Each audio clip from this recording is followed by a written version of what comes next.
Hello, नमस्कार sir. हा, नमस्कार. हो सर, आता सध्या आपण जर पाहिलं तर राज्यात थंडी वाढलेली आहे आणि पाऊस तर कुठेच नाहीये.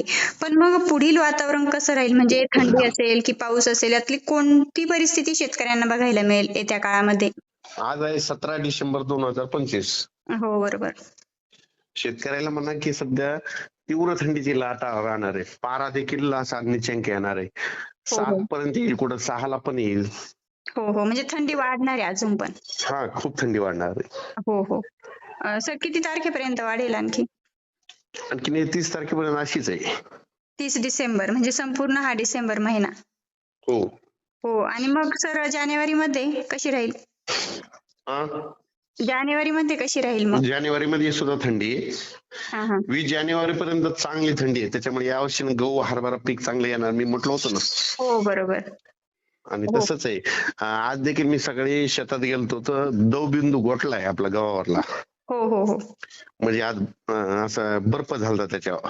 हो, हो. तर आणखी जर हे खाली उतरलं तर मग आपल्या इकडे सुद्धा कुठं कुठं पाण्यावर बर्फाचा लेअर दिसेल थोडा. हो. हो, म्हणजे थंडी वाढलेली आहे, दवबिंदू पण वाढलेला आहे. हो. हो, मग सर पावसाची शक्यता नाहीये का येत्या काळामध्ये? नाही नाही, सध्या तरी नाही. नाही ना? 22 फेब्रुवारी ते 10 मार्च त्या दरम्यान होईल. हो, हो. हम्म. हो, हे ते तुम्ही मागे पण सांगितलेलं आहे. सर म्हणजे 2026 मध्ये एकंदरीत परिस्थिती कशी राहील? 2026 ला पाऊस कमी राहणार आहे. हो.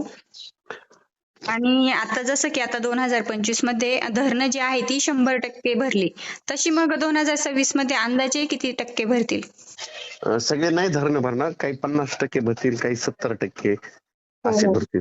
हो, म्हणजे एकंदरीत पाऊस मीडियम असणार आहे तर. हो, सरासरी इतका, पण पिकं चांगली येतील. हो, हो. म्हणजे शेतकऱ्यांसाठी चांगला राहील. मग सर हो. आता तुम्ही असं सांगितलं की थंडी अजूनही वाढणार आहे. मग या थंडीमध्ये ढगाळ वातावरण पण राहील का? म्हणजे शेतकऱ्यांना नाही नाही, सध्या नाही राहणार. ढगाळ वातावरण येणारच नाही सध्या तरी. नाही ना? नाही. नाही. सर तुम्ही जसं की मागे सांगितलं होतं की हा जो पावसाचा अंदाज आहे वर्षानुसार, तर तो जसं की 2 वर्ष पाऊस जास्त असतो आणि 1 वर्ष कमी असतो. मग ही परिस्थिती नेहमी सातत्याने अशीच राहते का? हा, भविष्यात असंच राहणार, कारण की काय झालं, हो. ग्लोबल वॉर्मिंग, पृथ्वीचं वाढतं तापमान, हो, हो. त्याच्यामुळे ही परिस्थिती कायमच राहणार. हो, हो. म्हणजे भविष्यात निसर्गावर आधारित शेती करावं लागेल. पावसावर येणारी पिकं निवडावं लागतील. हो. 2 वर्ष पाऊस जास्त राहणार आणि 1 वर्ष कमी राहणार हे म्हणजे 2000 तुम्ही जवळपास 50 पर्यंतचा अंदाज माझ्या मते दिलेला आहे. हो. हो, नक्कीच. सर आता तुम्ही जर गहू असेल, तुमचा जो गहू आणि हरभरा आहे त्यांचे व्हिडिओ पण मी बघितले. तर त्या पिकांचा उतार जो आहे तो जबरदस्त आहे. मग तुम्ही त्याचं नियोजन कसं केलं हे शेतकऱ्यांना थोडक्यात सांगा, जेणेकरून शेतकऱ्यांनाही त्या पद्धतीने नियोजन करता येईल मी येणाऱ्या काय काळात. केलं, गव्हाला काय केलं सुरुवातीला, हं. गव्हाच्या 2-3 जाती आहेत माझ्याकडे. एक इन्व्हेस्ट कंपनीचं हो, 16 नंबर आहे. हो, हो. राहुरी विद्यापीठाचं फुले समाधान एक घेतलंय. हो, हो. ह्या 2 जाती केल्यात. हं, हं. आणि त्याच्यानंतर काय केलं, त्याला सुरुवातीला एकरीनं 55 किलो पेरलंय त्याला. एकरी 55 किलो. पेरताना 2 बॅग 10-26 दिल्यात. हो, हो. आणि पोटॅश जात नव्हता पण पोटॅश वरतून फेकला, हो. म्हणजे 3 बॅग खत टाकला. हं. आणि त्याच्यानंतर बियाणाला लिओसिन लावलं पेरताना अगोदर. हो, हो. त्याच्यानंतर त्याला बीज प्रक्रिया केली हं, आणि पेरल्याच्या नंतर पाणी दिलं. हं. आणि आता ते गव्हाला पुन्हा आता लगेच एक उद्या कीटकनाशक आणि एक बुरशीनाशक फवारणार आहे. हो, हो. आणि उंबीमध्ये एकदा कीटकनाशक बुरशीनाशक फवारायचं. हं, हं. आणि पुन्हा एकदा मिश्र खत द्यायचं एकदा 40 दिवसाला. हं, हं. असं केल्याच्या नंतर 30 क्विंटलचा उतार येतो एकरी. हो ना? हो, भरपूर येतो मग. आणि हरभऱ्याचं नियोजन कसं केलं? हरभरा काय केलं, हं, काही शेतात 55 किलो आहे, कुठं हं. 60 किलो पेरलेलं आहे आणि कुठं 48 किलो पेरलेलं आहे. हो, हो. कोरडवाहूचा प्लॉट आहे, बागायती, असा 18 एकर हरभरा आहे. हो. तर त्या 18 एकर हरभऱ्याला मग पेरताना देखील 10-26 दिलेला आहे. हं, बीज प्रक्रिया केलेली. हं. आणि पेरल्याच्या नंतर पाणी देखील आता पहिलं पाणी संपलं, आता दुसरं पाणी देखील चालू आहे, हो. खुरपण देखील चालू आहे. हो, हो. तर यावर्षी म्हणजे विक्रमी हरभरा आहे. हो, व्हिडिओ बघितले मी. छान हो हरभऱ्याचा उतार झालेला आहे. हो. कोरडवाहूचं अंतिम माझं पाण्यासारखं दिसतंय आता, म्हणजे कोरडवाहू शेतात मध्ये मुदाम एक काय केलं, हो, एक नवीन जाते ना ती 81 नंबर, ती पुढच्या वर्षी कोरडवाहूला येते का नाही म्हणून यंदा कोरडवाहूला टाकलंय, हो, काही हो. बागायतीला टाकलंय. हं, हं. पुन्हा आणखीन इंदोरच्या 2-3 जाती आणलेल्या आहेत. हो, हो. सगळ्याच जाती आहेत माझ्याकडे. हं, हं, हं. मी तर काय म्हणजे करतो, करत असताना शेतकऱ्याला सांगत असतो. हो, बरोबर. अगोदर आपण अनुभव घ्यायचा आणि मग शेतकऱ्यांना द्यायचा.